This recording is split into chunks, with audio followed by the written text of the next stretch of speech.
Pri izboru slovenski avto leta letos nisem bil proaktiven. Smo dali svoje glasove, ampak to pa je tudi bolj ali manj vse. No, glasovali smo tako, da smo na prvo mesto dali Peugeota, na drugo Citroena, tretjo Toyoto, četrto Astro, na peto mesto pa Alfo.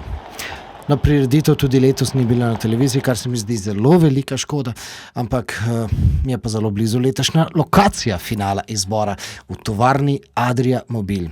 Nazadnje sem tam snemal 2 leti nazaj zgodbico o recikliranem distančniku, ki v dnu avtodoma skrije pač vse napeljave, ogrevanje, skratka vse, kar mora pač delati, pa nam tega ni treba gledati. Uporabimo dele, ki jih naši dobavitelji, recimo Fiat Ducato, dobavi k nam. Za potrebe zaščite vozil se vgradijo plastični elementi, ki jih v našem procesu proizvodnem zavržemo.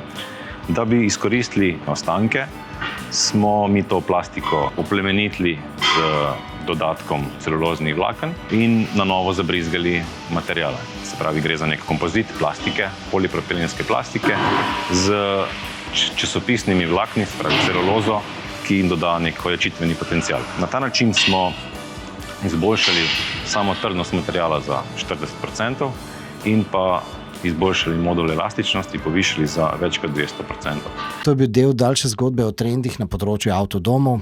Kot pa vidim, je moja zgodba še vedno zelo aktualna, trende so samo še potencirali. Tako da, če zgodbe še niste pogledali, predlagam, da vaših naslednjih 10 minut porabite za avtodomarsko sanjarjenje. No, jutri grem pa na pot voziti prvega hibrida.